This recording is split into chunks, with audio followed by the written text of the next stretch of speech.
Hello, and welcome to our first Forward Connecticut public event, the State of Refugees in Connecticut. Thank you so much to all of you who are here braving the snowflakes. We're so excited to have you here.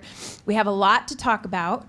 And first, I'd like to say welcome to our panel. Thank you guys so much for coming. I know, yes.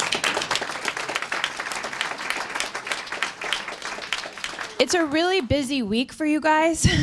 I know you're tired, and we so appreciate you coming, and I hope by you giving us your time, we will be able to repay you in many, many ways. So that's the hope.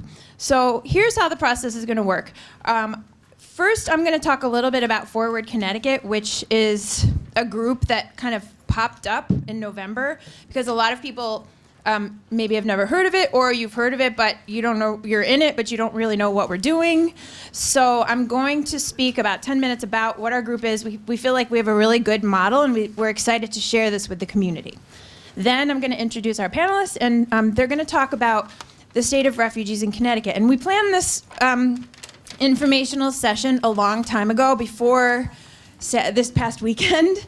So we really want to stick to the program of helping you understand what's the vetting process, how are our refugees vetted, how are they placed, what are their challenges first, and then and finally, how can we support our refugee population. After that, we can take questions from the audience, or address the elephant in the room, as Chris George just called it. So does that make sense to everybody? Sure. Okay. So my name is Carrie Firestone. I am an Avon mom. And I'm a former high school teacher from New York City who taught immigrants and refugees from 30 different countries. And really, it was my heart for a very long time, so this is very close to my heart. I'm also a writer, and I'm also what I consider to be a lifelong activist. And I was trying to think today, when did I start being an activist? And I remember I was about 4 or 5 years old, and it was when we all found out people were clubbing harp seals, and that was it for me. I became an activist that month in the 70s. So I am co-founder of a group called Forward Connecticut, and like many groups in America, we came up after the election because there was a lot of I feel like there was a shift in energy in our country after the election. And a lot of people were left thinking, what just happened? And in many ways. And so the day after the election, my friend Eleni DeGraw and I were sitting on the couch eating gluten-free cookies and feeling weird about what was happening. And I said, all right, let's just start a group and we'll figure it out from there. And soon we brought on Nancy and Nancy's husband, Joe, who have rounded out our administrative team. And we've brought on a lot of people who are really excited to serve our country. Let's put it that way. So this is Forward Connecticut. I think after the election, many of us said we feel like our electorate and our democracy are not in good health. Let's put it that way. And that we need something to do as a country to kind of restore healthy democracy, and that means a two-party system. That means healthy debate and understanding and dialogue and knowing we're not going to agree on everything, but that's okay. We still need to be able to figure this out in a mature way. And I think the other thing that happened was a lot of Americans said, when's the last time I looked in the mirror and said, ask what I can do for my country? And I used to teach American history and government to immigrants, and I always used to talk about Rosie the Riveter. And I was so touched by the fact that during World War II, it was a crisis, people were dying, it was really bad, but Americans stepped up and rationed their food and saved their nylons and bought savings bonds and did whatever they could to contribute to the cause.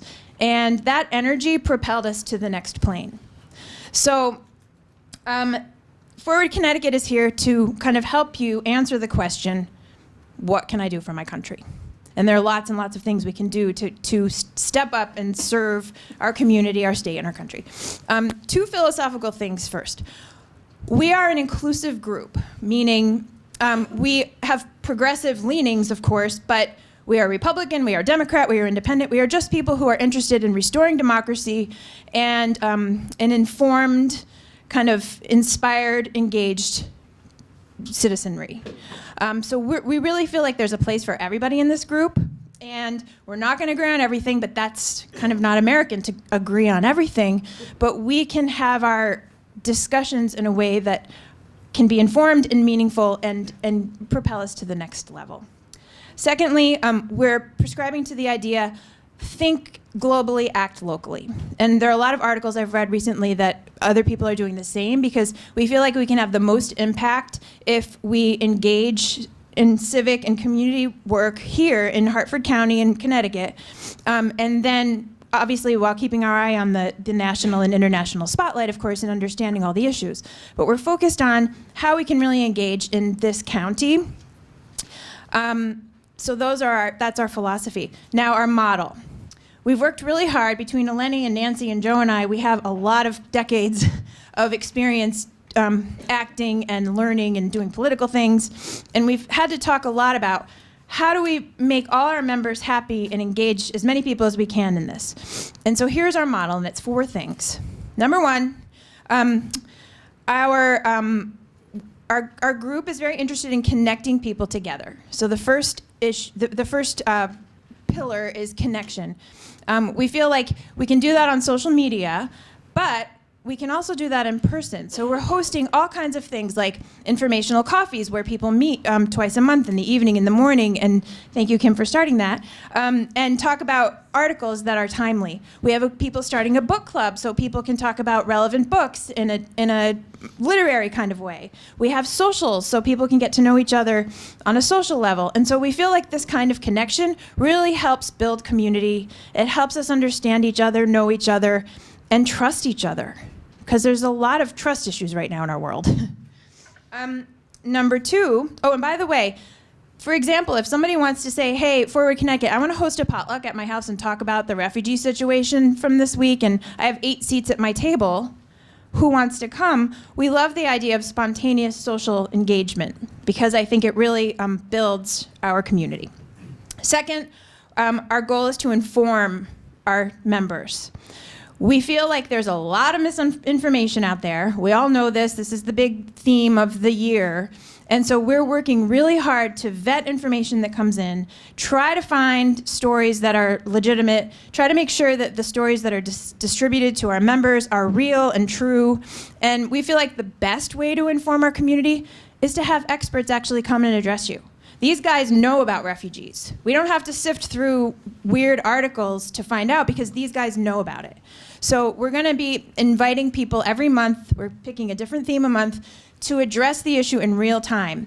And we're asking experts in our own group to step forward and share things with us. We have a lot of professionals and we have a lot of experts. In fact, we have people who are experts because they live in HUD housing. We have people who are experts because they've been on public assistance. Anyone who's pretty much lived a life is an expert at these things. And so we need you to share your stories and to help us understand things on a much more primary source level and not, out in cyberspace. So informing is very important to us. Nancy is our communications expert. She has worked really hard to create an email newsletter already. So we take all the stuff from the month that seems legit, put it in the newsletter, and then we also share all the events we're having. So thank you, Nancy, for working so hard to get that information out. If you would like to be,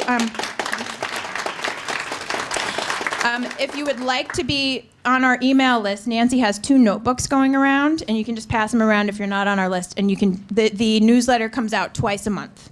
Yep. Just quickly, I'm going to have one for the side and one for that side. I'm sitting in the back, so pass it all the way back, and I'll collect it. And we will never share your emails. Yeah, we're not sharing your emails. This is just twice a month you get our information. And finally, for informing, we don't want to be that person who kind of runs around and is spouting all kinds of ideals, and then when you ask them to back it up, they don't know how to answer. We want us to be able to answer. We want these guys to teach us something and then to go home with talking points and think, how does this fit my values and how am I going to vote based on what I'm learning?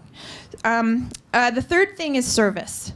We believe very strongly that through serving our community, we can connect, we can inform ourselves, but also we can just lift ourselves up. I don't know anyone who has been to some sort of hands-on service project who doesn't leave saying, I can change the world. So on January 21st, we had our first service projects. Some of our members painted a school in Hartford with the Hartford kids.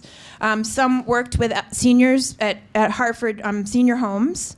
And at my home, the tiniest volunteers packaged surprise gifts for our panel members tonight. So we're going to be surprising you in a little while. My entire van is full of these surprise gifts, so I'm very excited to share. But we feel that in order to shift the energy, which is very negative right now, I think we can all agree, we need to stop the fear and anxiety by getting out and serving and helping people. It's the best way to do it. That's what I've learned. Even if I don't feel like it, if I go do a cool project, I walk out feeling like, okay, the world is good again. So we have a service team in place. They're going to be teaming up with our refugee liaison, our health liaison. We're going to be building liaisons with all kinds of issues. And then creating easy sign-up genius kinds of projects for anyone to do. One person, a family, groups. And Eleni DeGraw, who is our action person, is getting contacts at all kinds of organizations, Planned Parenthood and GLAAD and League of Conservation Voters and Hands on Hartford and My Sister's Place. And we're really trying to partner with all the great organizations in Hartford County to make sure if somebody has a dream to do something service-related, we're going to match you. And finally, our fourth pillar is to cultivate strong, smart leaders. I think most of us, not all of us, but most of us will agree that the people we're electing in 2017 are not necessarily our best people that we can find. And that's for many reasons, but I think a lot of it is our own fault. We're just not engaged civically. How many people have gone to the ballot, checked the person on top, and then just gone down your party line, even though you don't know any of these people, just because that's what you do? Let's be honest. Okay. We want to try to get people not to do that anymore. We want people to go down the ballot and actually know these people. What do they stand for? What's their voting record? Who are these people, and how are they going to be our voice? Because representatives ultimately are just a voice for us. But if we don't care and we don't give them, what we want them to speak about, we end up with a dysfunctional system. So we want to help people who say, "Hey, I want to run for office." Nancy's husband, Joe, is active in local politics. We'll send them to Joe. He'll help them. He'll get them a training session like one that's being held this weekend to train new people to learn how to run for office and how to support candidates. And we will help nurture that person, whoever that magical person is that is willing to step up. And I do believe real leaders are called to do it. People have said to me, "Why don't you run for office?" I'm not called to do it. I think you have to be called to do it. And so I think there are probably people in this room who are playing with the idea. We're going to support those people. So those are our 4 pillars. And last but not least, I tried to talk about these 4 pillars to somebody, and she still wasn't getting it. So I'm going to give you a quick story, and then we're going to start our panel. Let's pretend that there are people in this audience, and I'm just coming up with fake people based on all the people as a writer, that's what you do. You make fake people out of all the people you meet in life. And so let's say there's somebody in this audience named Roger, and Roger is a 25-year-old male. He's very shy, he's introverted, and he says to me, because I'm seeing myself as kind of a matchmaker, "Well, I really want to help the world, but I don't do marches, I don't call my elected officials, I feel really bad about it." And I say, "What do you do?" And he says, "I do computers." And so I take Roger and I say, "Roger, are you comfortable working with elderly people?" "Well, yeah, I'm not intimidated by elderly people." "Great. Let's send Roger to a group of elderly people who are trying to learn how to do social media because they feel disconnected because they're out of the loop, and gather the stories of these elderly people and help them blog their own stories in their own voices." So we send Roger in that direction. The second person is someone, we're going to give her the name Sheila. Sheila says, "Well, I'm a young mom. I have tiny kids. I can't go to meetings. I feel really bad. There's a lot of guilt going on right now. I think you guys might notice. I feel horrible about this because I have nothing I can do to contribute to society." "Well, Sheila, we have a service group already set up with Sign Up Genius, and if you get what do you have?" "I have a checkbook and I have mom friends."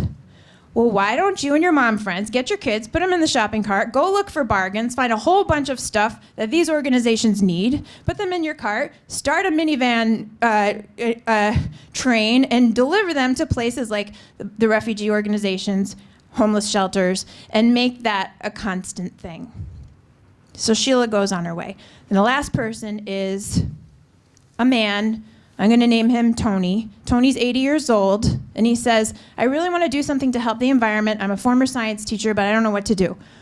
What do you have? I have time and knowledge of science. All right, Tony, I'm going to make you the oldest intern at the League of Conservation Voters. And Tony goes to the LCV, he gets really excited, and he meets up with all these people, and he feels like he is meeting his purpose. The last person, the total last person is in this room, and her name is Janice. And Janice comes to us and says, okay, I want to run for office. And we know Janice because she's been to our coffees, she's been to our socials, we rallied, we carpooled with her, whatever. We know she's smart, we know she's good with people, we know her heart is in this, we know she's going to be a good leader for everyone, not just a couple people. So we send Janice to Joe. Joe helps her find her local town committee. We tell everybody, Forward Connecticut, Janice, you know her from Facebook, and we've talked to her. She wants to run for office. So everybody says, yes, we know Janice. We're going to back Janice. Then person number one goes to all the elderly people he's been working with on the blog and tells them, there's this woman, Janice. She's really good. You have to get to know her. Then the mom goes to her mom friends and says, this is Janice. We have to support her. And then finally, we have the guy at League of Conservation Voters who tells all his environmental friends, we got to help Janice. So Janice is funded within like one day. She already has her everything she needs to run for office. And the next thing you know, Janice is our senator someday. So that's the model we're trying to follow with Forward Connecticut. Everyone's welcome. And my last thing is if you feel excited about what you're doing and you feel inspired and you can't wait to get to it, that's probably the thing. And Eleni and Nancy and I are all here to answer questions. You know, whatever you need from us, we're here. But let's start our panel. Okay. Thank you again to our panel. Thank you for coming. I want to introduce our group. First, we have Nick or Nicholas. You go by Nick? You go by Bennett. Oh, Bennett. Okay. Bennett is a Forward member. And he's medical director of the Division of Infectious Diseases and Immunology at CCMC. And we invited Bennett because he has worked with refugees on the healthcare side. So we're going to direct a couple of questions to him about refugee health. Thank you. It's an important issue.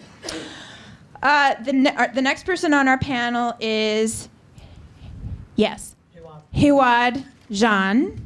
And Hiwad is from Afghanistan. He served as an interpreter for the U.S. troops.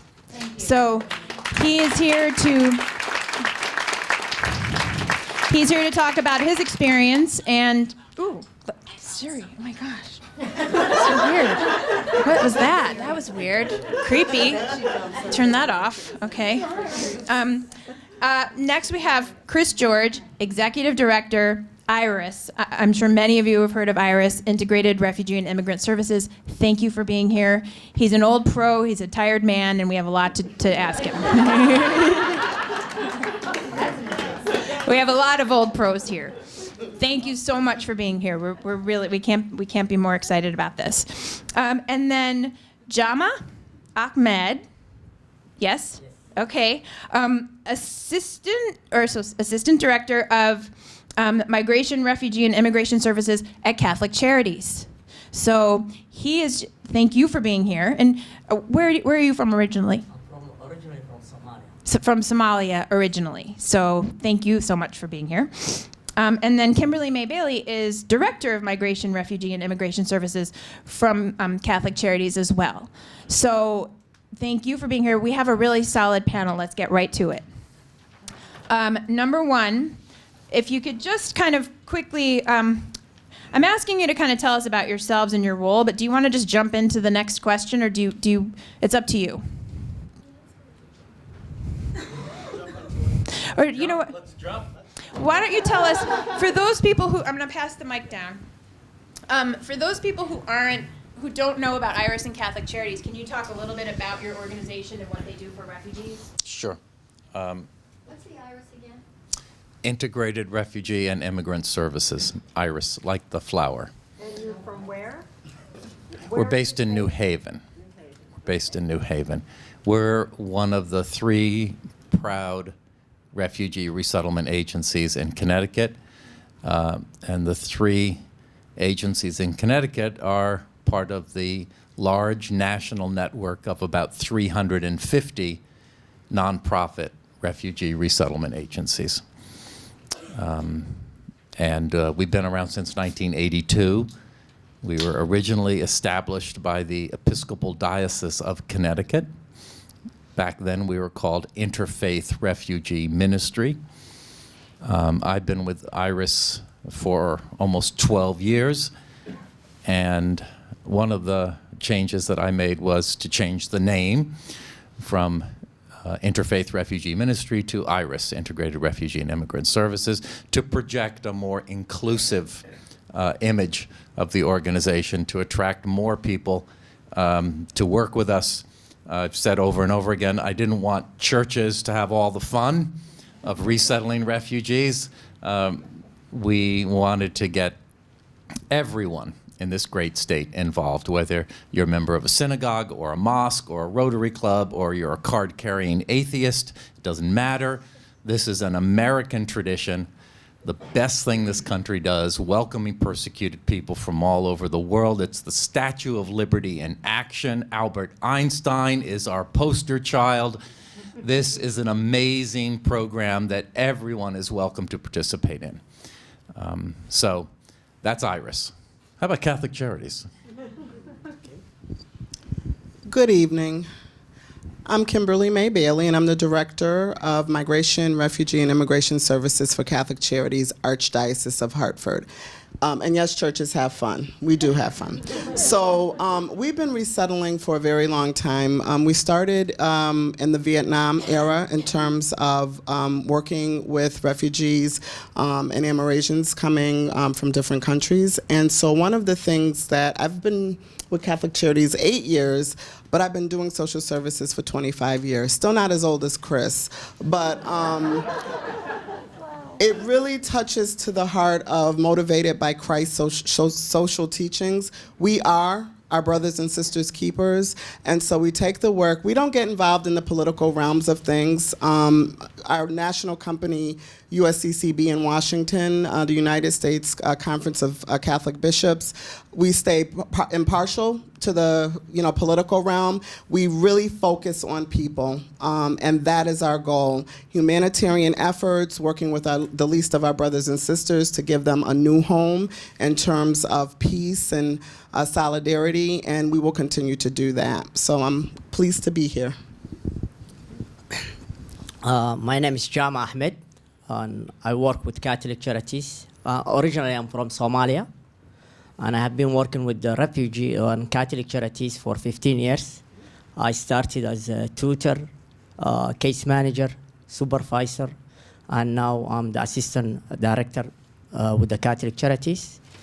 And I'm from Somalia, one of those countries that's been mentioned. And You're on the list of 7. Of 7 ex-countries. But I'm here, I came as not a refugee, but as a student. And we will talk later on about the difference between refugee and immigrant. Thank you. Actually, that's our next question. So why don't you guys, we'll hold off to you guys till we're ready to hear your story, and then Okay. jump right into that question. Sure. What's the difference between immigrant, undocumented immigrant, refugee, and clear all this up for us, please? Sure. But since everyone keeps referring to me as an old guy, yeah, I am older than everybody here. So how did I get mixed up with this kind of work? I grew up in Montclair, New Jersey. I joined the Peace Corps in 1977. I was a Peace Corps volunteer in the Middle East. Raise your hand if you were a Peace Corps volunteer. Look at all these Peace Corps volunteers. Yeah. Yes. served in the Sultanate of Oman, and all the Peace Corps volunteers in the room will know that I learned the language. So I learned Arabic. Arabic got me then into South Lebanon with the Quakers. They sent me there 82 to 84. 9 years with Save the Children after that. Save the Children sent me to the Gaza Strip. See, I am an old guy. And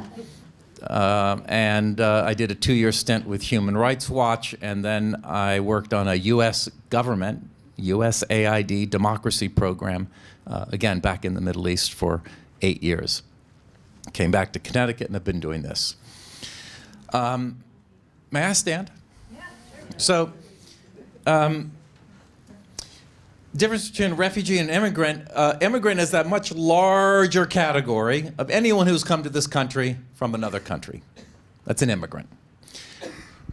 An undocumented immigrant is someone who has come, the lawyers say, without inspection. They have entered the country without getting their papers stamped, without official permission. They're an undocumented immigrant. Some people refer to them as illegal aliens. That's an undocumented immigrant. A refugee, on the other hand, is a very small category of that large immigrant group. A refugee is someone, and this is the international law definition of a refugee. So if you're they're going to be tested on this afterwards, you want to write it down. Refugee is a person who was forced to flee his or her home country because of persecution. Either they were persecuted or they have a well-founded fear of persecution because of their race, their religion, their nationality, their social group, or their political opinion. And war is one of the most massive and terrifying mechanisms of persecution. There are 25 million refugees in the world today. Oh, and by the way, if we're talking about documented, undocumented, refugees are the most documented immigrant in the country. They all come with documents that make them totally legal from the moment they arrive. They are authorized to get jobs, and they're all on track to get their green cards, social security numbers. 5 years later, they are eligible to apply for citizenship. So there are 25 million refugees in the world today. What's the population of the state of Connecticut? 3.5 million. 25 million refugees in the world today. And the largest group are the Syrians. There are 5 million Syrian refugees. There are more Syrian refugees than there are residents in the state of Connecticut. So, should I move into the vetting process now? Can I? Yeah, that's our next Should we question. hold questions to the end? Yeah, so I have some guiding questions to sort of give us an overview, and then once those are finished, we're going to open it to questions. Okay, so can you hear me? I'm going to talk a little bit about the vetting process, because everybody wants to know about that. For good reason. We don't want to bring refugees into the United States if they're coming to hurt us. So we have to have a very efficient, thorough, rigorous vetting process. The first thing to know about the U.S. government's selection and vetting process is that it happens overseas. Many Americans have in their heads this picture of millions of refugees moving into the country like what was going on in Europe last year. That's not happening here. The U.S. government, State Department, and Homeland Security send their officials overseas to refugee camps or other refugee areas, and that's where they interview people. So, I wore a tie today to play the part of a U.S. government Department of Homeland Security official. And we're going to pretend to go to what's that large refugee camp in Jordan? The Zaatari refugee camp. We're going to go to the Zaatari refugee camp in Jordan, thousands of Syrian refugees there, and I'm going to kind of walk you through the vetting process. And by the way, excellent article on the vetting process in the Washington Post, I think it was published yesterday or today, written by a former Department of Homeland Security veteran. someone who interviewed hundreds of refugees. So here I go. I'm going to Jordan. You're wearing blue, so I check in with the United Nations official, United Nations High Commissioner for Refugees. My first question to them is, can I have a list of the most vulnerable families in your refugee camp who could really benefit from resettlement? Maybe they're with an ethnic group that's still being persecuted, even in Jordan. Maybe it's a single parent family with 3 little kids. Maybe one of the kids is injured. Maybe there are a number of health issues. Give me your most vulnerable families. So she gives me a list. Thank you very much. One family on this list is Abdullah, Fatima, and their daughter Selwa. Here they are. Abdullah, Fatima, and daughter Selwa. And I begin by asking them questions to determine whether they meet that international law definition of a refugee. So, where did you live? Oh, you're from Homs, Syria. You ran a used clothing shop. And Fatima was studying English at the local university to be an English teacher. Daughter Selwa's 5 years old. She was traumatized. A barrel bomb dropped in their neighborhood. She saw 4 of her neighbors killed right before her eyes. She hasn't been able to sleep much since then. Pretty serious. She also has an injury on her leg that hasn't healed properly. You tell me all of this information. You know, where did you live and your address and why you had to flee. So why did you have to flee anyway? Your shop was blown up and you boarded it up so you had no means of an income. Was anything else happen? Oh, you participated in that first anti-government demonstration. You're pretty sure that the government has photographs of you. You're worried that they're going to come after you for that. But the last straw was when Fatima was abducted by Syrian government troops. They threatened to torture her because they wanted to find out where her brother was hiding. They wanted to conscript her brother into the army. Fatima's brother had fled to the northern part of the country. She didn't want to tell them.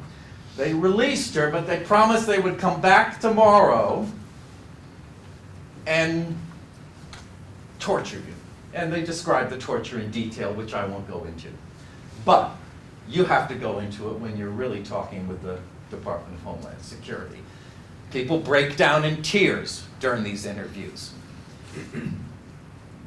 After you were released, you went home, you told Abdullah. Abdullah says, we're out of here. You pack your bags, get in a taxi, you drive to the border with Jordan, you walk 2 miles, you end up at the refugee camp, and that's where they are now. Okay, that story hangs together. Based on that information, we're going to pass you to the next stage. The next stage is with the Department of Homeland Security. And then the interviews begin to feel like interrogation. Tell me the names of all of your friends and relatives. Tell me the names of all of the suppliers of used clothing at your shop. Tell me the names of your customers. Who came in regularly? Were you a member of any organization? Were you a member of any political party? Were you a member of any militia? And how about you, Fatima? I know you're only at the university for 4 months, but what were the names of your professors? The names of your classes? Were you a member of any groups or clubs? Were you politically active? What were the names of all of your friends? And are you sure this is your daughter, Selwa? We'll do some iris scans and biometrics and DNA testing to make sure she really is related to you. Fingerprints, please. Everybody, give me your fingerprints, fingerprints, fingerprints. We'll run all this information through all sorts of databases, CIA, FBI, the intelligence departments of all of the armed forces. The information will be shared with other governments. They'll run it through terrorist watch list databases. You wait for 6 months.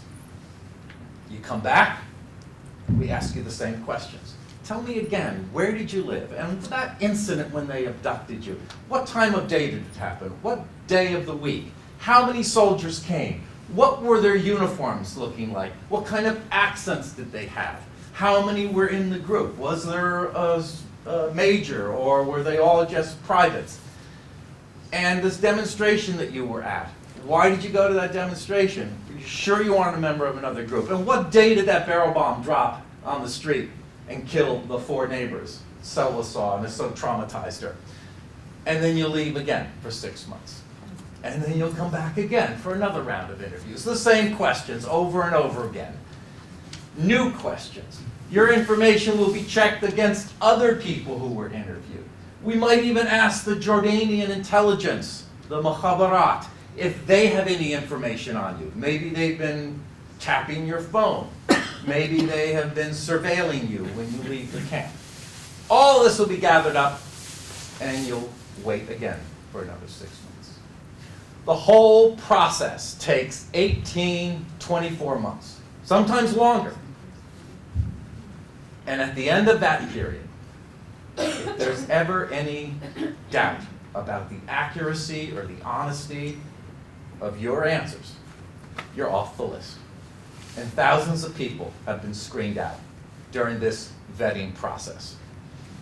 That's the United States refugee resettlement vetting process.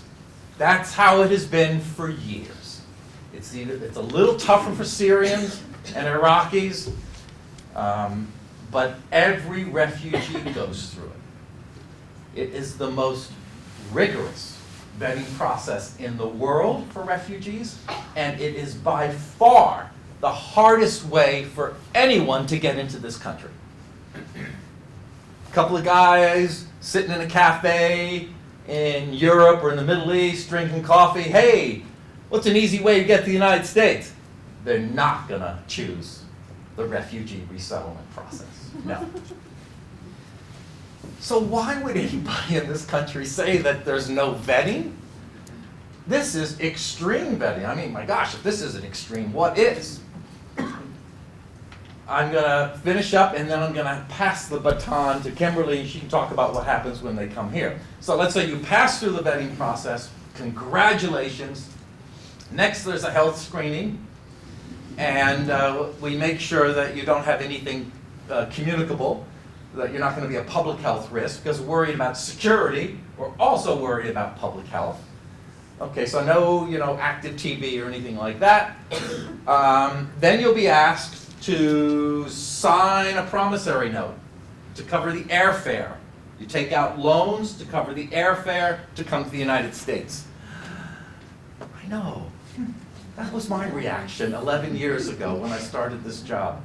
We don't pay refugees airfare to come here? My gosh, they've been living in refugee camps. Not allowed to work. Abdullah tried to work, and the Jordanian police almost arrested him. Refugees are required to cover their airfare to come to the United States. They get a message even before they arrive. Boom. This is a modestly funded program. It's not going to be a walk in the park. You're going to be expected to hit the ground running, take the first job that's offered you. We're not going to pay your rent for a long period of time. So you pack your bags, you get ready to go. If you have a friend or relative somewhere, do you? Uncle Ahmed in Detroit? Or, yeah, no? Yes? No? Yeah? Okay, we check with Uncle Ahmed in Detroit.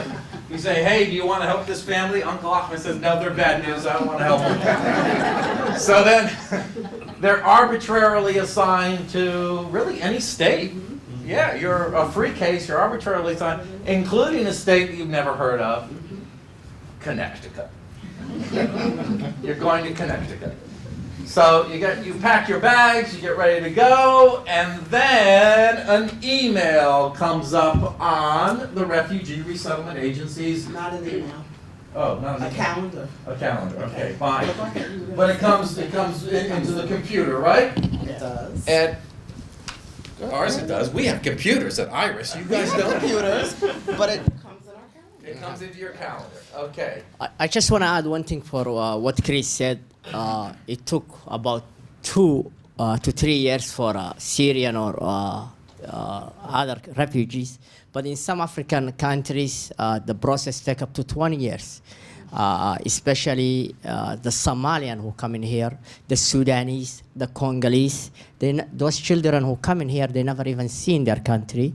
Imagine you come in you left your country and you haven't seen it for many, many years. And then they go through that vetting process for many, many years. So that's how they come. Well, I guess since they stood, I guess I have to. No, I don't have to stand, right? You can see me, right? Okay. He's so theatrical, so theatrical. It's always good to hear Chris explain the vetting process and things because he does get animated. But the seriousness of it is that many of us in the room could not pass this vetting process, truly.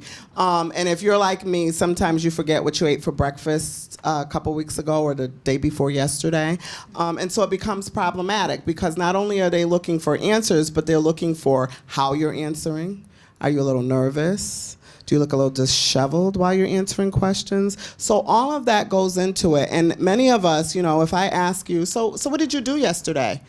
You might, why are you asking me? And if I ask you several times, then you might get a little perturbed with me. So we have to think about that when we talk about the vetting process. But once they get here, once they get through and they get the glorious ticket in terms of having to take out a loan for their airfare, not just for them, but for their family. So each member of the case, they have to pay their airfare. We get a notification from US, and our national organization is USCCB, as I mentioned earlier. And they let us know the day and the time that the case is coming, okay? Now, on a good week, or a good month, we might get a couple weeks' notice, okay? On a bad month, we might get a couple of days' notice. And in that time, the expectation is that we have secured an apartment for them based on family size, someplace that's clean, safe, sanitary, and the big word is affordable. So when our families are coming, they don't have income. So how we get affordable, even though they have R&P funds that travel with them, it's not much. It's not much. So we have to secure an apartment, and Jama does a really good job, and I know he's going to jump in because I'm going to leave some stuff out in terms of the resettlement with the apartment setup. But we have to provide everything: beds, dressers, sofas, tables, linens, enough for each family member in that case. So we have a family of nine living in New Britain. We had to find a place large enough to house them. So we wound up with a place with 4 bedrooms, 1 bath. How they all share the bathroom, I don't know, because 1 bathroom for 9 people is a bit much, but we had to look at affordability. So we had to get beds for all of the kids. We had to make sure that there was a table and enough chairs for them, enough supplies, and all of that is set up. So we have workers that go to the airport, and our pickup is Bradley. So what they usually do is they come into JFK in New York, and then they're transported via bus or taxi service transportation to Bradley. So our workers meet them at the airport. The workers speak the language of whoever's being resettled so they can communicate and say, welcome to your new country.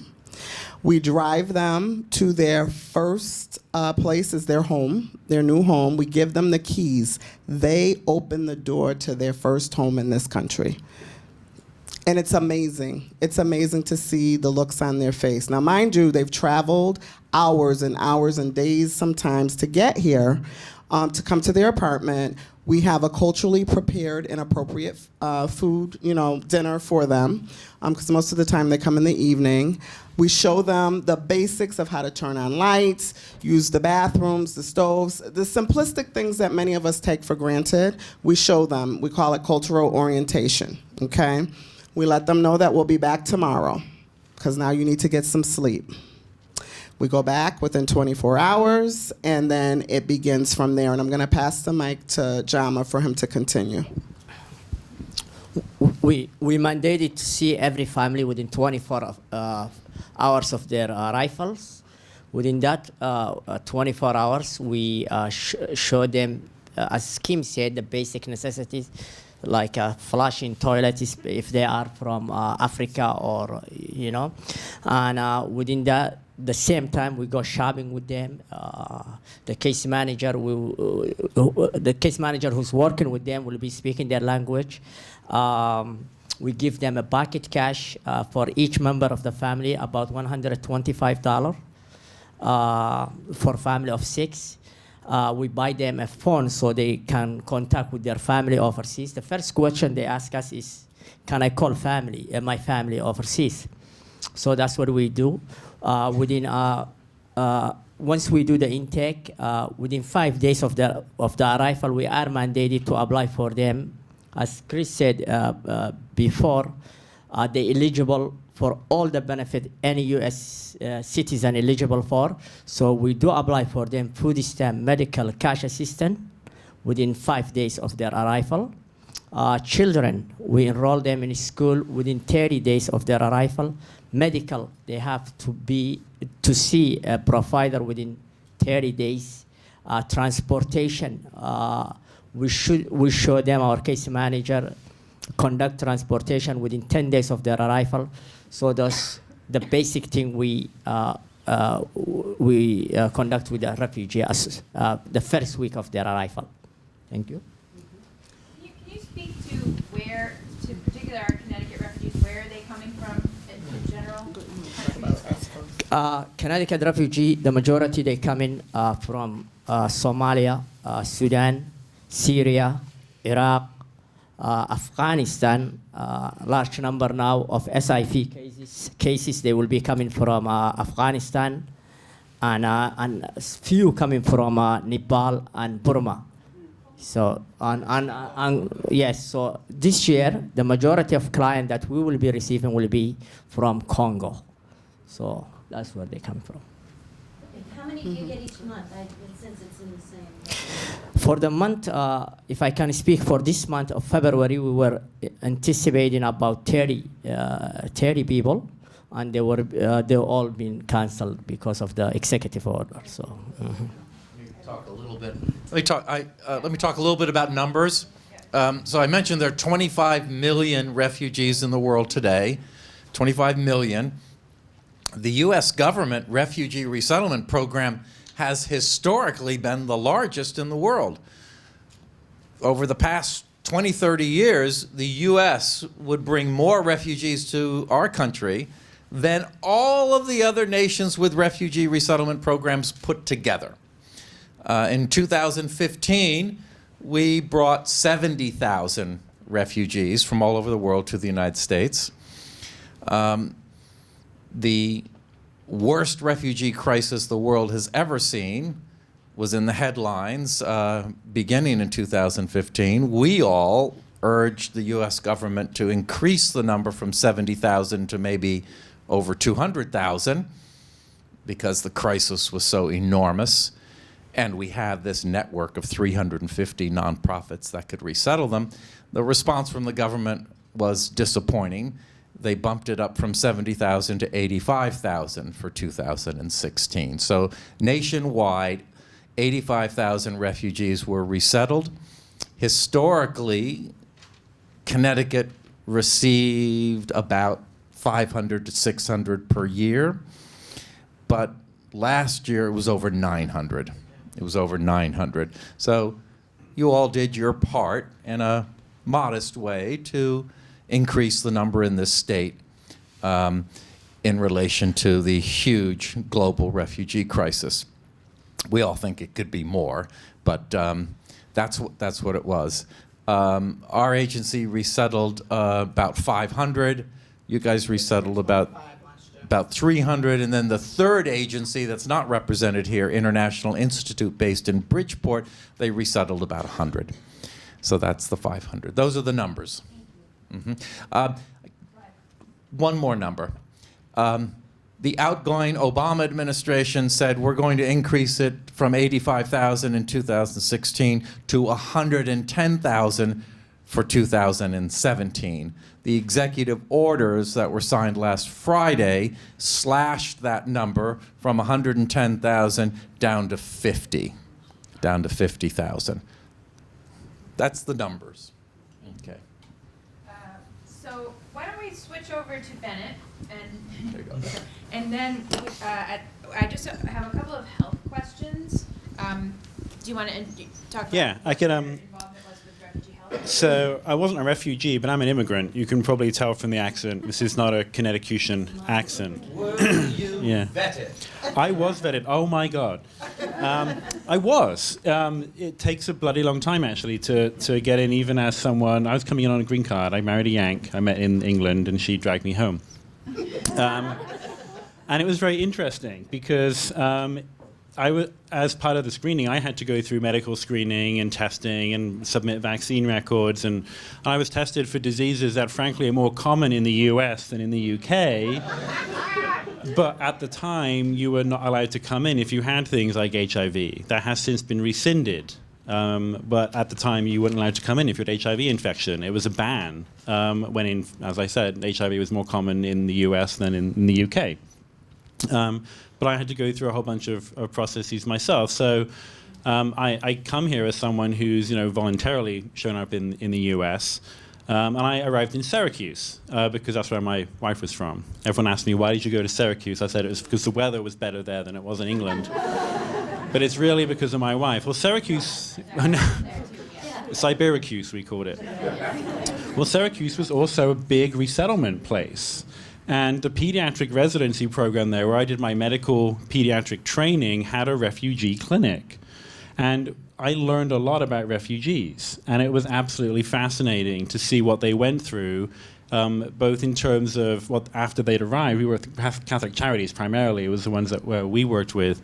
But also in terms of their medical needs. And it started to really, really bug me. And that's why I'm here tonight. When you hear about this stuff on the news, on the web, and on the TV, about people worried and concerned and basically spouting, to use an English word, bollocks, about medical health of refugees and immigrants coming in, because I saw it firsthand. I know what the truth is. And it was really hard for me not to stay quiet, so here I am.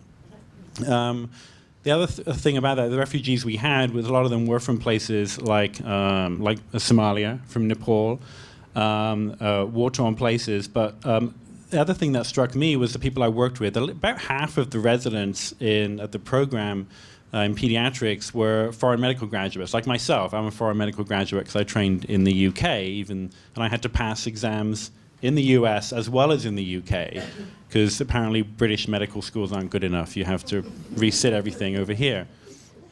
But about half of the residency program in pediatrics at Upstate is foreign medical graduates, and about a third of all the residents in Syracuse are actually foreign medical graduates. So I trained alongside people who had come in from places like Lebanon, who had come in from places like Syria before the war. And so for me, the Syrian crisis is not just an abstract thing. These are my friends' families who've been affected. And so I know what Syria is supposed to look like, and it's not anything like that anymore. It's been absolutely devastated. So my exposure to some of the things that have been said and done towards people of these countries just really annoys me, because my experience has been so different growing up and working alongside these people, both in terms of professionals and then in terms of patients. And the refugees are amazing people. I mean, they really are some of the nicest families I've ever worked with, because they come into this country, they're always very smartly dressed, they hold themselves with such pride. They're learning a new language in many cases. We're watching them grow and develop from people who, I certainly wouldn't have adjusted quite as well as they have done, to get jobs and get housing and become very independent. And that's really the goal, is always a strive towards independence. And it's really a remarkable journey that they take. And it's really cool to be part of that. And like I said, we had a dedicated refugee clinic there. I think the main refugee clinic in Connecticut, the one I know about, is at Yale New Haven. They have one there, which is run by one of my friends, Warren Anderson. But we still see a few of them from the medical side of it. So that's my background, at least. I don't know if you want me to go and answer some of the questions. Well, yeah, just, if people have to go and talk to friends about Yeah. the Health healthcare risks. side, are they unhealthy? Are they bringing diseases to our country? I mean... Yeah. So I'm an infectious disease doctor, so you've got the bugs, we've got the drugs. That's how the thing goes. Usually, we're running out of drugs. That's the other thing, running out of drugs. But the overseas health and global health is primarily infectious, we're well aware that they go through a lot of these screening and tests and vetting from a health perspective in refugee camps. We know that they, as best they can, they are treated and they are immunized even. Now, they may come with very, very incomplete records because, it's not a tertiary, primary care hospital in these camps. They do the best they can. But they do come in not completely lice-infested and opening sores. And they're nothing like that. They're people who've gone through a bad time and have been in a bad place. But it does make it very interesting. And one of the things that struck me, actually, which I'd never considered until I'd worked with the refugees, was the fact how long some of these families stayed in the camp. It blew my mind that we were bringing families in and they had 3, 5, 10-year-old kids who had never been home. They'd never been in their home country. And so getting a medical history in these families, you would have the residents come up to you, and I was a resident, obviously, at the time, but they would say, oh, there's a Somali family coming in. Like, where are they from? Well, they're from Somalia. I said, no. Mum may have come from Somalia. Dad died in Somalia. The kids were born in the camp. So you've got to think of what infections might they have from Somalia, what stuff might they have from Kenya, for instance, if they stayed at a Kenyan camp. There's a disease called Kenyan tick-borne typhus, which I had to test a kid for, who picked up something in the camp. So they may not have anything from the country of origin. They may have something from lice or whatever in the camps, which they present with. You mentioned that they have 30 days a month or so to find a medical practitioner. The incubation period for malaria, it's a lot less than 30 days. So although it's not a public health risk to us, it's an issue for, I'm kind of segueing into some of the other questions, but it's a challenge when they come in without in a good language, without a good English language at least, and no healthcare home with infections that may have been incubating. So that's something that we have to think about. There isn't really much risk in terms of what they bring into us in the community. I have seen one instance of a child who came in with an infectious condition, and it happened to be measles, and no one knew what it was because no one had seen measles here before. I was the one who picked up on it in the hospital. And it was a young child who had been immunized up until he was old enough to walk, and of course that's about 1 year of age, and 1 year of age is when you get the measles vaccine. Now, he wasn't a huge threat to the population because what had happened is he may have been exposed in the camp, come over incubating it. Some of his siblings were exposed, but they hadn't been anywhere else really. And there weren't any other cases. And you probably never heard of it. Did you ever remember hearing about the big case of measles we had? No, it was a big deal for me. But it never went out because it never affected anyone. There were no exposures. Those wonderful things called immunizations, which people should get to protect them. That's probably the most striking thing that I've seen. Kids who even have latent TB. Latent TB is hidden. It's not active. They're not coughing. They can't spread it. Active TB is detected and treated before they come in. That's one of the diseases I had to be tested for. And because I had a BCG vaccine in England, I tested positive. So I get to have a chest x-ray. Yay, me. I'm clear. I'm fine. Don't worry. But coughing, consumption. But no, so no one comes in really as a true infectious risk to the country. In fact, thinking aside from refugees who go through a very strong vetting process, there was a lot of pushback from places like California and on that side of the country, where they're worried about immigrants coming, undocumented immigrants coming up from South America. Well, the vaccination rate in South America is tremendous. It's awesome. They're really good there. It's better than some places in California where the vaccination rate is worse than South Sudan. So, the concerns are really back asswards in terms of concerns about infectious risk from refugees. It's much more likely to be a problem from tourists, to be honest, because they come in without any screening and Zika virus. Who hasn't heard of Zika virus? Any tourists in the audience? Well, they think Zika virus entered Brazil because it's not a Brazilian virus. Zika virus entered Brazil through tourists who attended the World Cup down there. And because they had a local mosquito population that could sustain it, once someone showed up with Zika virus, it spread in the local population, and the next thing you know, there's hundreds of thousands of cases and a generation of babies at risk with microcephaly because of an unrecognized complication of Zika virus. And that was from tourism. That had nothing to do with immigration whatsoever. Is there mental health screening at all? Mental health, I don't know actually, but I can't remember anyone with mental health problems coming in the refugee side, apart from trauma.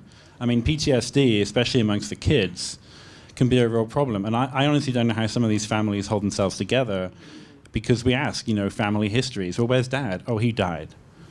And he died in the war, or he was kidnapped, or something. There's an awful lot of single-parent families who come in as refugees because they are the high-risk people. Yeah. You were going to say something? Yes, when you talk about mental health, there are a lot of victims of torture that we resettle. One of the strengths that Catholic Charities in Hartford has is that we have an internal behavioral health program. So we have substance abuse and mental health, both adult and child. And so many of our refugees are able to take advantage of those services and be screened and evaluated and treated. And I just want to clarify one thing, as the doctor said. The 30 days I said before, we will get their medical within 5 days, but the 30 days is the time I have for them to see a doctor. But they could have we have a good relationship with one of the doctors in Hartford, Connecticut, and they see our client sometimes within a week or 2 weeks of their arrival. I think I'd like to shift, because this has all been so informative, but Kiwad, right? Yes. I would love to hear now, because you are a refugee, we're talking about refugees, could you talk to us a little bit about your own story? Yeah, and, sure. As it relates to this, but in general, just tell us a little bit about you. First of all, let me thank you for organizing this event, and thank you all you guys that attended, and thanks for inviting me as a refugee. My name is Hiwat. I serve with U.S. troops as an interpreter. U.S. troops jumped into Afghanistan by 2001. They came to Afghanistan to abolish Al-Qaeda and other terrorist groups who killed U.S. citizens at New York and some other places by the planes and other bombings. So I was one of Afghan young men at 2006. I joined U.S. troops, and we started fighting together. Actually, interpreters are like eyes and ears for the U.S. troops, because they don't know the language of the people that they were speaking. And so always we were the first people to contact. I mean, even if they were like a suicide bomber, so we were the first guy to go there to talk with him, hey, stop. And we were telling them at our own native language because they couldn't know English.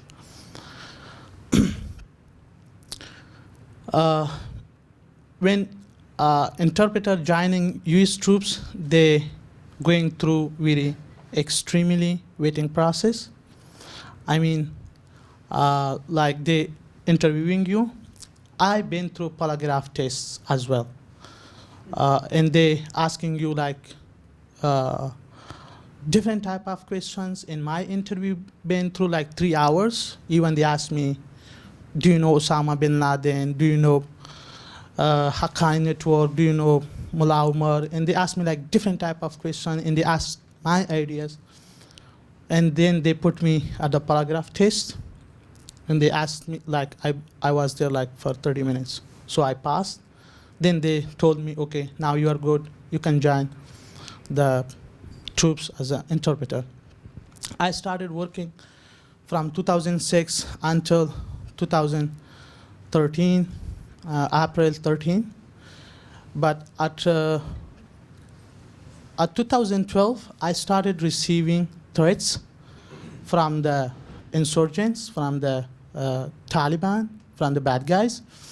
Because at 2012, I was operation manager for the media office of U.S. troops.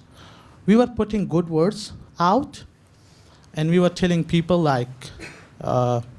Like the US troops are here to restore democracy and to help Afghan people and to destroy and abolish like the Al-Qaeda and bad guys. So in this case, and instead of joining the bad guys, come support your government and support the US troops. And we had really good feedbacks because we had like, I was like responsible to manage 15 FM radio stations at forward operation bases and COPs in small bases.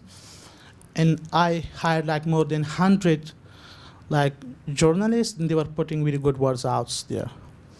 So when we started this fighting, we had really good feedback. And the bad guys, they feel, you know, why, you know, they faced with the joining of there was like the young guys when they were like entrusted to join the bad guys, but when they heard our messages, they stopped. They said, let's think about this issue. So when the bad guys understood like there are peoples that they are putting good words and they are stopping those guys to joining us, so let's find them and hunt them. I received threat messages, and they told me at the threat messages like, you're working for the US troops, we knows you, your family. If you didn't stop working with them, we will kill you. I shared my story with my sergeant, a US troop sergeant. He's now living at New York, Bronx. He told me, just give me 30 minutes. After 30 minutes, he called me at the radio, hey, Hiwad, I need you quickly, and come to my office. When I went there, he told me, you are really in danger, so you should move your family immediately. Then I moved my family from the province I was living, from host province, to Kabul. And he told me, now it's up to you if you want to continue the job with us or you want to quit. I told him, I will continue my job. As long as my family is safe, I will continue my job. I continued my job. At 2014, 9th of March, I was on official mission to host province, to my home province, from Kabul. And usually I was attending meetings. Then at the end of the day, I was going to home like very hurriedly. And one of my uncle was every day escorting me from my workplace to home. And that mission was for 10 days.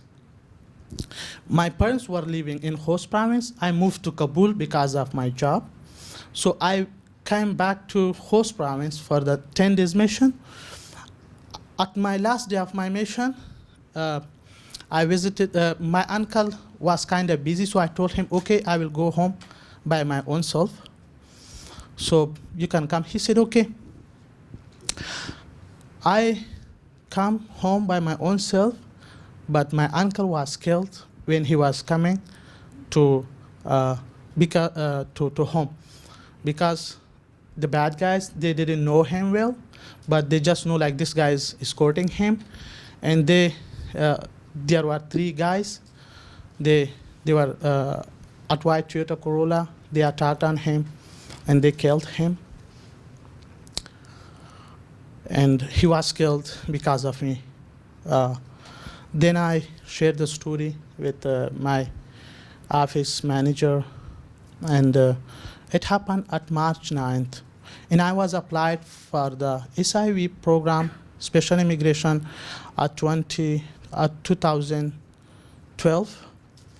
And I got my visa at 2014 July. I came to the United States at 2014 July.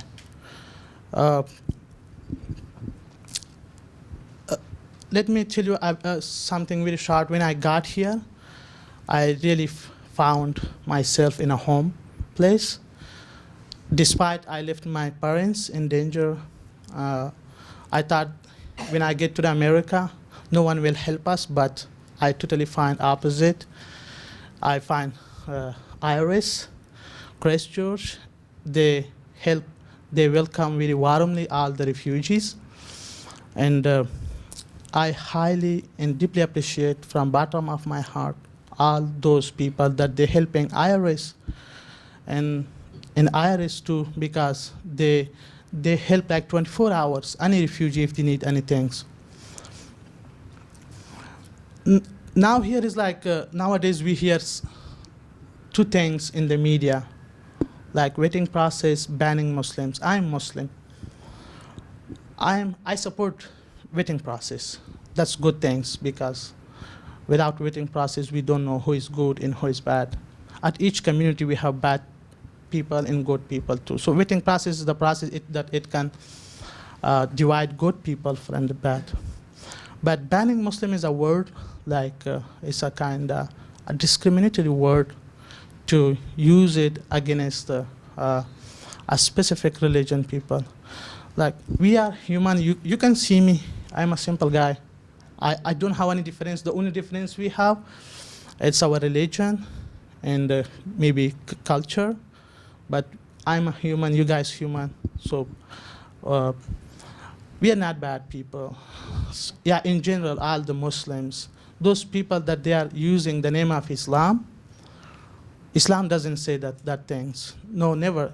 In the first page of Holy Quran, it says, in the first page of Holy Quran, God is not only for Muslims. God is God for all, the nature for everyone. So there is no reason that someone kill like in the name of God, like, or in the name of Islam. And those who are killing people in the name of Islam, they misinterpreting Islam, they abusing Islam. And the bad thing is like that the conflicts, those regions that the conflict is going on in that region, the majority people are uneducated. So the bad thing is like they're listening to the people who are abusing or misinterpreting Quran or abusing, their beliefs. So it's why we were there like to put good words, and we really stopped a lot of people to joining the bad people. I especially been through a lot of bad things. At 2012, I was at Forward Operation Base Salerno. For 15 suicide bombers, they stormed the base, and we fight it like for 4 or 5 hours. And then all the bombers been killed. I'm witness of like roadside bombs. I'm witness of like rockets. They come in. I'm witness of different type of violations. We came here because of that violations. So now we fear here too that Trump didn't send back to home. So I really thanks from all those people who are supporting refugees. And I will not blame Trump at some point, because he just heard like the one side of the story. I'm witness. I saw one woman was talking in front of the TV, in front of Trump, that his son was killed by someone at the street. It's legal or illegal now. Everyone is thinking like, no one can like. I will not blame that woman. I really support that woman, and that's the one side of the story. But let's hear the other side of the story. Like, all refugees are not like that. And we didn't come like we just applied today and we come tomorrow. No, we come here like I waited for 2 years. Despite I was working with U.S. troops, despite I've been through polygraph tests and some hard like interviews, despite like a lot of people, they were knew me, the U.S. troops guys, like some government officials. And even in my country, I don't have like a traffic violation ticket as well. So in general, I can say refugees are good people. Please support them. They really need you guys now. And those people who are supporting already, I really thanking them. Thanks from all of you guys. Thanks from congressmen. Thanks from media. Thanks from the refugees agencies. Thanks from all the social activists. thanks from the people of United States that they are helping victims of the war in a really needy time. Thank you very much.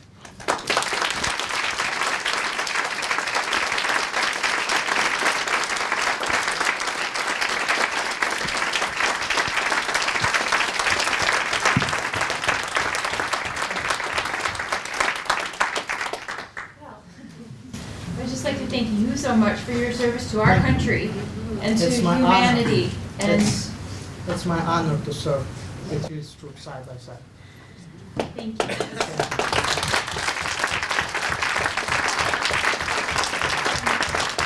I think this is a good opportunity to segue into how can we as a community embrace and support our refugees.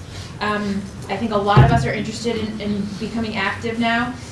My friend Anna Davis has agreed to be the Forward Connecticut liaison to our refugee groups. So whenever we have people who are interested in doing service, whether it be a collection or sponsoring a family, she's going to be our point person. So thank you for stepping up for that. But can you let us know, I have some information that you've left, so if you want information, don't leave without it, but can you let us know how we can best help you from a tiny level to a grander level? So there are a few things. Right now, because we're not resettling, for us, we're not accepting donations of furniture for apartment setups.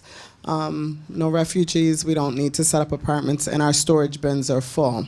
But there are a few things. Toiletries, basic household necessities that people use. But I think one of the most important things, and when we first got the news, it was a very dark day for us and for our staff, because most of our staff are refugees themselves. And one of the things I thought about was, it's one thing to ban refugees from coming into the country, but Mayor said so eloquently, there are people in this country who are refugees who are afraid, okay? What everyone can do is do an act of kindness in terms of opening your hearts and your minds, especially in the school systems. One of the things that I had brought to my administration when we first got the order was, what do we do about the people who are here, who are afraid, whose kids are going to school and perhaps having conversations with their friends of intolerance because, you know, mommy and daddy at home are saying things and are in agreement with some things because of ignorance. What do we do about those, right? So what I would suggest is, in terms of talking to your children, your grandchildren, your neighbors, trying to find out what's happening in our local school systems and making it better and easier, because there's nothing worse than being afraid in your own home. We had gone through a process in terms of our agency going out to our local school systems, and when we started resettling specifically the Syrian community, and in terms of bullying in the Hartford Public Schools, because it's serious. And you know, kids learn what they live, and they live what they learn. And so those are some of the simple things that you can do in terms of making sure that we don't raise another generation of hatred, and that we work with tolerance, and that we are open to hearing what's going on and not turning a blind eye, because it may not be your child or your grandchild that's being bullied, but believe you me, the implications further down the line are going to run deep. And it begins with us. One thing I want to add also, if you know anyone who's employer who willing to hire a refugee client, they are one of the most hard-working people. Always the employer come back to us and looking for more refugees to hire. If you know housing is a challenge for us too. So if you know any landlord who's willing to rent for us, please refer them to us, because we never, since I've been working with the Catholic charities and finding housing, we never had one eviction. They are people who, God-fearing people. God give all of them a chance, and they make the best of it for themselves and their children. Thank you. So let me talk a little bit about how Connecticut has responded since the refugee crisis was started to get headlines summer of 2015. We use an old-fashioned model of resettling refugees that actually predates the modern system of nonprofits with staff welcoming refugees. We, and along with a few other agencies across the country, use something called community co-sponsorship, where a community group, it's usually a faith community, will be trained in all the things that we do, and we place the family with you. In fact, you even meet them at the airport.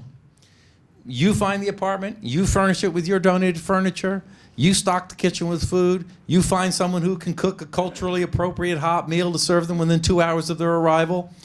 You enroll the kids in school, connect them to healthcare, help them learn English, help them find a job. You do all of that after you've been trained by us. So, yeah, we lose a little control, but it's a great way for a refugee family to start a new life here. So we have offered this model across Connecticut, the community co-sponsorship model. And, you know, over my first 10 years at IRIS, about 2 groups per month would come and knock on the door and say, hey, Chris, we want to co-sponsor a refugee family. Since fall 2015, 53 groups, 53 community groups in Connecticut have stepped forward and said, we want to resettle refugees. We've already placed 45 refugee families with community groups all over the state. I mean, from Litchfield County to the Quiet Corner, Greenwich, up to New London, and everywhere in between. Hartford, West Hartford, Glastonbury, I'm leaving somebody out in the Hartford area, a number of groups in West Hartford, Bloomfield, all over the place. So that's incredible. You can be part of a group if you'd like. We just today had a training for 8 groups in our office, because we're not stopping. This executive order is the most un-American thing I've seen out of Washington. And it could also be illegal. You might as well hit the elephant in the room now. I think it's Yeah. No, I mean, these are facts. It's being challenged in the courts. Let me quickly review the executive order. I mentioned one aspect of it, reducing the number of refugees from 110,000 to 50,000. That's not illegal. It is un-American, but it's not illegal. Suspending the refugee resettlement program for 4 months. The entire refugee program will come to a grinding halt in 4 hours. Midnight tonight is when the last refugees will be allowed in. They realized after the fact, oh my God, does that mean Afghans who risk their lives working with our troops? Well, we're going to make an exception for them. So Afghans coming through the special immigrant visa program, they'll continue to come, and you'll probably resettle some, and we'll resettle some. Well, what about Iraqis? Okay, well, we better make an exception for them too. Iraqis through the SIV program will also be allowed to come. So reduce the number, suspend the program for 4 months, and then from 7 countries, Libya, Yemen, Somalia, Sudan, Iraq, Iran, and Syria, there will be no one allowed to come. No refugees, no immigrants, no one. And then they realized, well, wait a minute. They're green card holders from these countries. They live here. They work here. They're, essential to some of the businesses that go on. So then they say, okay, well, we changed our mind. Green card holders will be allowed, and they'll be reviewed on a case-by-case basis. And then there's another aspect. The Syrian refugees, I already mentioned that they're the largest refugee crisis in the world, 5 million Syrian refugees.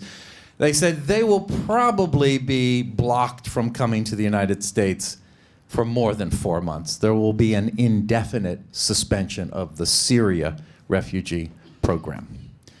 There are a couple of other things that were said in the executive orders. One was our selection process will give higher priority to religious minorities in countries all over the world.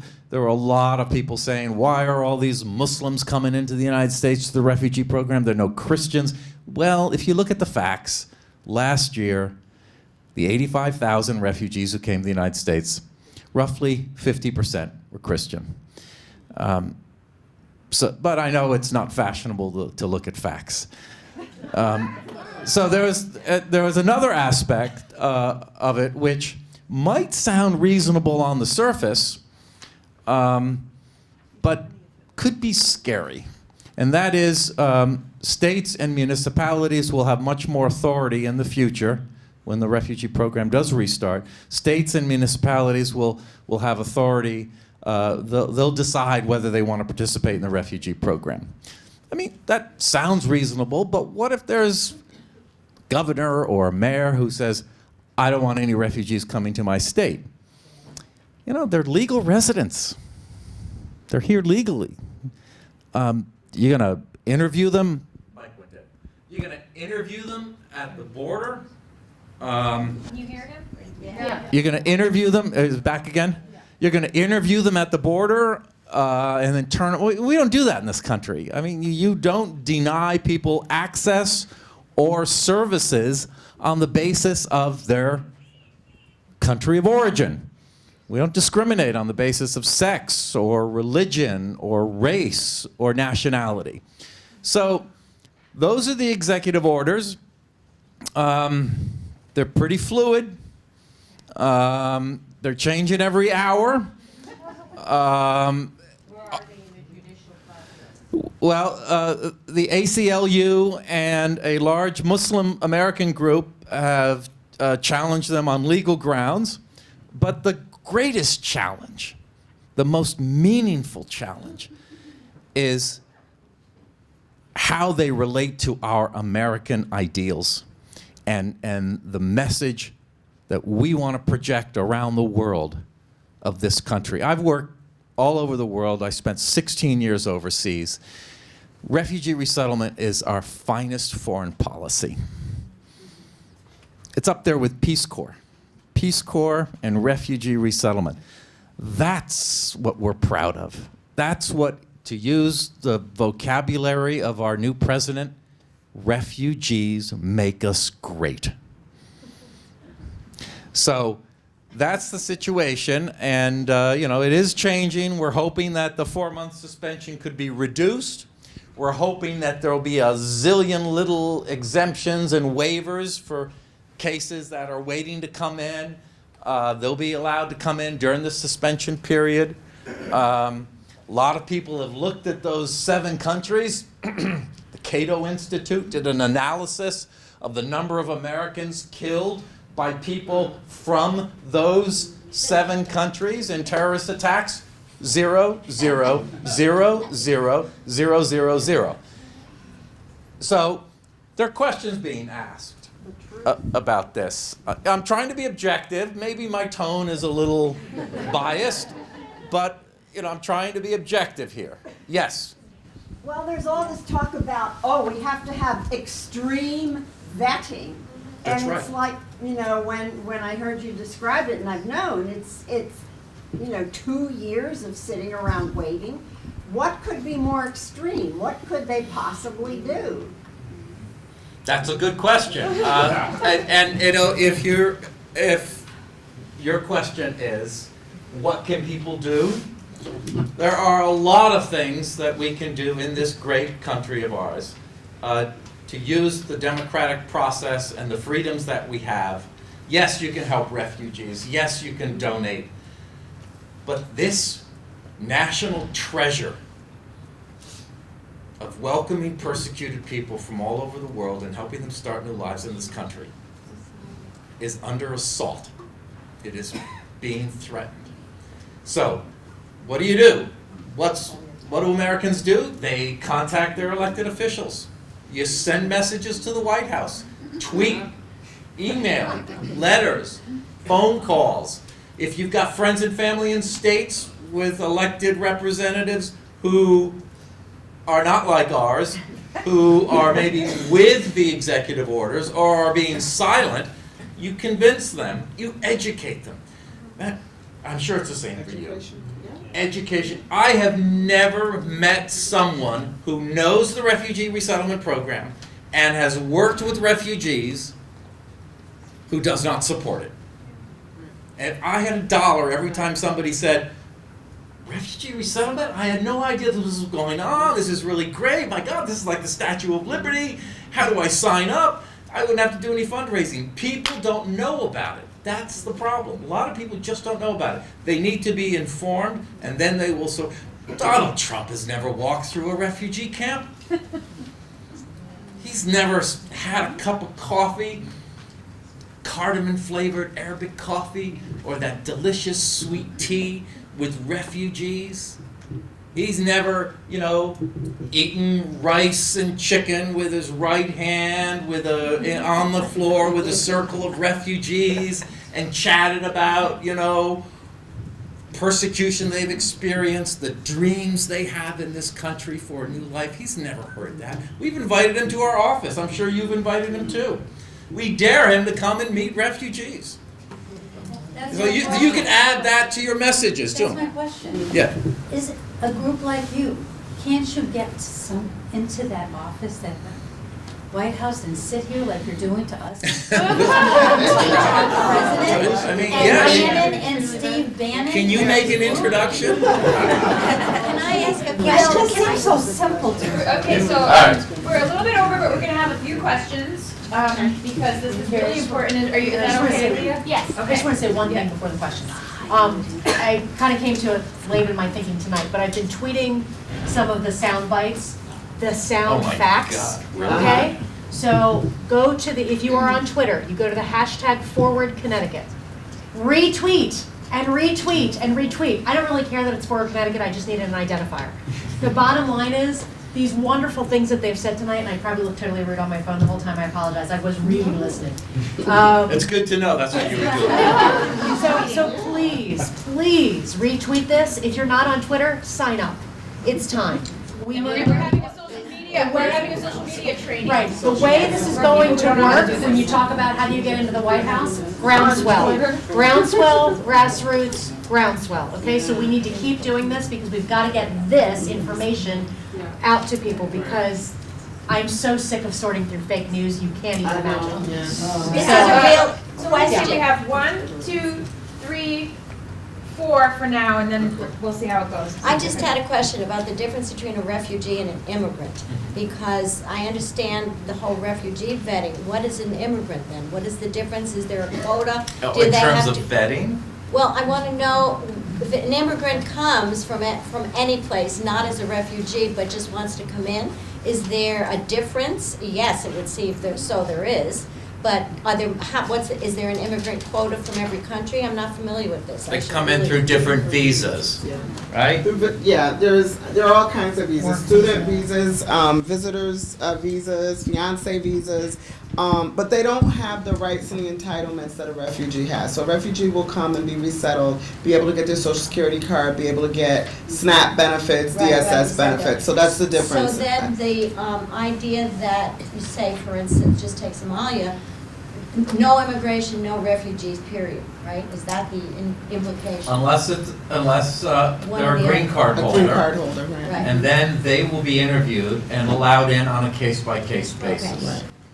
Okay. No one is coming from Somalia because Somalia has been without a government for 25 years. So most of refugees, they coming from different countries, Kenya, Turkey, Egypt. So you come in as a Somalian even though you're living in Kenya for 20 years? All right, let's go to this one. To piggyback on that, my understanding is that not all people that have green cards or student visas are refugees, though. Oh, no, they're not. And they too are being denied entry. They are. Correct? That's Okay. right. Well, that's from those 7 countries. Right, I realize that. Okay, let's go with, wait, he had some. I wanted an addition as well. So when I was coming to the States, a lot of people said to me, "Oh, you're all set. You just marry an American, and you've got citizenship, right?" So when I came here, I couldn't even work. I couldn't work when I came here because I came here on a visa related to getting married on the application for a green card. And so I had to apply for a work permit once I got here. Once I got the green card, I could work. That replaced the initial visa and the work permit. But even marrying a U.S. citizen, you come in, you can't work. So you have to have a sponsor who sets you up, and my mother-in-law was good enough to do that. And I haven't been a drain on resources of the United States. And now look at me. Now I pay lots of taxes, so it's great. So, but that's the thing. We invest in immigrants. We invest in people, and they all do wonderfully. It's the refugees are a great example of the best of what we can do as human beings. Yeah. Good segue, you didn't mean it. What are the facts about taxpayer support of the refugee program? What federal money, I understand, I'm sure that at the stage that they're in the states, they become part of state programs, so there's some of that support. Is there other federal money? Is there an argument about U.S. money being spent on other people? I just want to understand the facts. Sure. Sure. I got it. The State Department puts money into the refugee program, and then after the refugees are here, the Department of Health and Human Services allocates some money to the refugee program. Refugees are also eligible for food stamps, cash assistance, things like that. So yes, taxpayer money does go into it. It is probably, in my view, this is an opinion, probably the best use of taxpayer money ever. For 2 reasons. We're investing in amazing people. It is an incredible humanitarian program. We're saving lives. And the government made a very wise decision in the early 80s to resettle refugees through voluntary organizations, private voluntary organizations. We're all nonprofits associated with either Catholic Charities, Church World Service, the International Rescue Committee, HIAS, the Hebrew International Aid Society.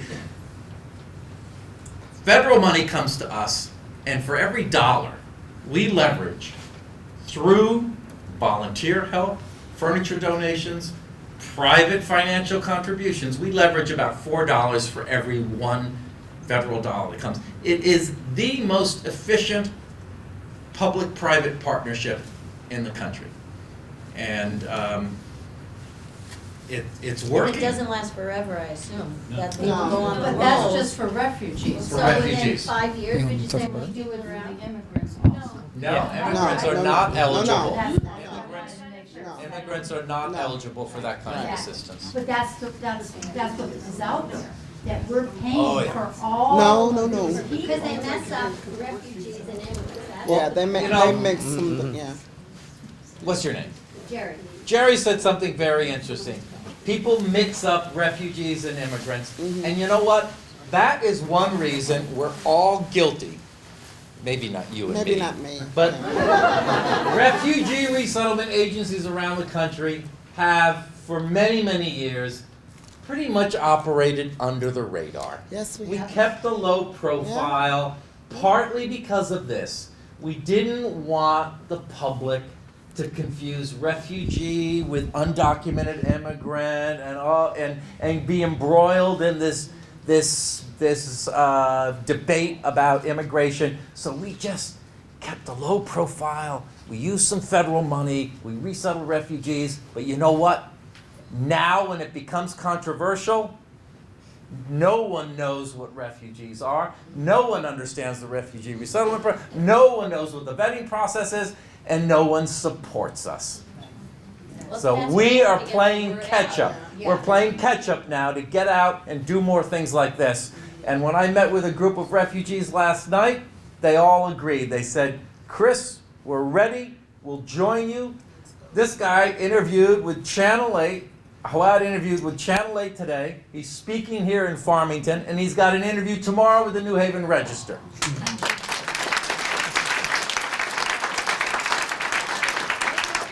Sorry, we're going to take one more question, and then we have a little presentation, a gift, and then we better, if you have other questions, or before that question, if you want to sign We'll up hang for around. Anna's refugee committee to help support these guys in any way we can, please do. I have a clipboard. Go ahead. I was wondering, with the refugees coming in, is there a way to know what % are here because of U.S. foreign policy? Because Fawad, I'm sure you would have preferred to stay in Afghanistan, in your home country, if you could have. So, you know, because then we should be putting tax dollars towards supporting people that have had to make this really sad, you know, choice to leave their home country. So I don't know if we know what that percentage is. We do, but we will all disagree on the responsibility of the U.S. government in each of these refugee crises. Some people in the room might say, we are responsible for what's happened in Syria. Some people would say, absolutely not, that's their fault. We are responsible for what happened in Afghanistan in hiring, in the threats against Hawad's life. Everything in the Middle East, starting with the Second World Yeah. War, is all, First World War. That's right. Is all. She says it's all our fault, right here. It's all the West. Right. It's the West. Read the history Right. of First World War. Yep. That was a loaded question. Okay, and one last thing before she presents the gifts. In our newsletter that hopefully many of you signed up for, there was a little bookshelf section on books to read about refugees, and we're trying to theme the newsletters around the topic of the month, and this month it was refugees. I have not read all of them, but I highly recommend the one that is called Castaway, and there's a subtitle about Europe's refugee crisis, because it is not just about Syria, it is about all of this, and it traces back, and it follows individual stories of people who, families, Syria, people coming from Africa, people coming from Afghanistan. So I highly recommend it. Some of it, yes, is depressing, but some of it is also for your edification, so that when you are talking to people who are like, I don't want to deal with this, I don't want to pay for this, I don't want to, well, there are some things that we've done that we need to clean up. So, just an opinion. Read the book, make your own choice. Yes.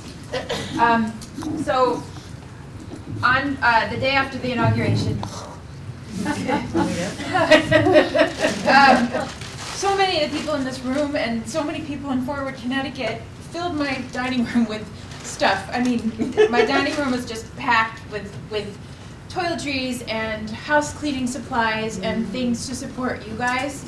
And so many people marched that day and many people did other things, but we had the tiniest people at my house, and we had 2-year-olds packing these care packages, and they made all the children prepared notes that said welcome to Connecticut, and the little ones made care packages for the children, so they're very interestingly decorated. So I'd like to say everyone in this room who contributed, we weren't able to thank everybody individually because some packages came without names, we didn't want to let anybody out, leave everybody out, but thank you from the bottom of Forward Connecticut's hearts for really just surprising us with the volume of stuff.